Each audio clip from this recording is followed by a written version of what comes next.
Greater નોઈડામાં એક એવો કિસ્સો પ્રકાશમાં આવ્યો છે જ્યાં વેસ્ટર્ન ટોયલેટ સીટમાં વિસ્ફોટ થવાથી એક વિદ્યાર્થી ગંભીર રીતે દાઝી ગયો હતો।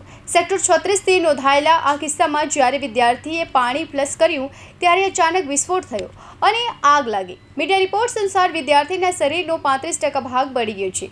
હાલમાં તેમને ગંભીર હાલતમાં જેમ્સ હોસ્પિટલમાં દાખલ કરવામાં આવ્યા છે। આવી સ્થિતિમાં સવાલ એ ઊભો થાય છે કે શું તમારા શૌચાલયમાં પણ આવો વિસ્ફોટ થઈ શકે છે? તો ચાલો તેના કારણો અને નિવારણ વિશે સમજીએ। આ અકસ્માતનું કારણ કદાચ મિથેન ગેસ છે, પણ આ મિથેન ગેસ શું છે? વાસ્તવમાં એક જ્વલનશીલ ગેસ છે જે ગટર વ્યવસ્થામાં કચરો અને ગંદકીના સળવાથી બને છે। જો ગટર લાઇન સારી સ્થિતિમાં ન હોય તો આ ગેસ પાઇપોમાં જમા થઈ શકે છે। નોઈડાના કિસ્સામાં જ્યારે છોકરાએ ટોયલેટ સીટનું ફ્લશ દબાવ્યું ત્યારે કદાચ ટોયલેટમાં મિથેન ગેસ એકઠો થયો હતો। આ ગેસ કોઈ તણખા કે વીજળીના સંપર્કમાં આવ્યો હશે, જેમ કે બાથરૂમમાં સ્વિચ અથવા એસી યુનિટમાંથી ગેસમાં આગ લાગી અને જોરદાર વિસ્ફોટ થયો। ટોયલેટ સીટ ફૂટી ગઈ અને આગની જ્વાળાઓમાં છોકરાને ઈજા થઈ। બીજો સવાલ એ થાય છે કે મિથેન ગેસનો ઉપયોગ કરીને આટલો મોટો વિસ્ફોટ કરવો મુશ્કેલ છે, કારણ કે આ માટે ઘણો ગેસ જરૂરી છે।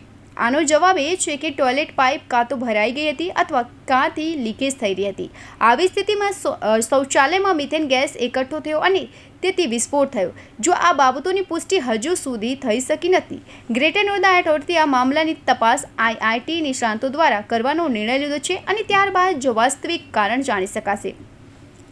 હવે ઘરમાં આવી દુર્ઘટના ન બને તે માટે શું સાવચેતી રાખવું જોઈએ જાણીએ। હવે પ્રશ્ન એ થાય છે કે તમે તમારા ઘરમાં આવી દુર્ઘટના કેવી રીતે અટકાવી શકો? આ માટે કેટલીક ખાસ બાબતોનું ધ્યાન રાખવું જોઈએ। સૌપ્રથમ તમારા ઘરની ગટર લાઇન તપાસો। જો કંઈ અવરોધ કે લીકેજ હોય તો તેને તત્કાલીન રિપેર કરાવો। જૂના ઘરોમાં વેન્ટ પાઇપ હતો જે મિથેન ગેસને બહાર કાઢતા હતા। જો તમારા ઘર કે ફ્લેટમાં આવી કોઈ પાઇપ ન હોય તો પ્લમ્બરનો સંપર્ક અને પાઇપ લગાવો। આ ઉપરાંત શૌચાલયમાં વેન્ટિલેશન પણ જરૂરી છે। જો તમારા શૌચાલયમાં બારી કે એક્ઝોસ્ટ ફેન ન હોય તો તેની વ્યવસ્થા કરો।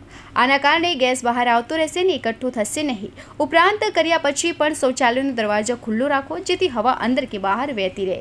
એ પણ ધ્યાનમાં રાખો કે શૌચાલયનો દરવાજો ફ્લોરને અડીને ન હોવું જોઈએ।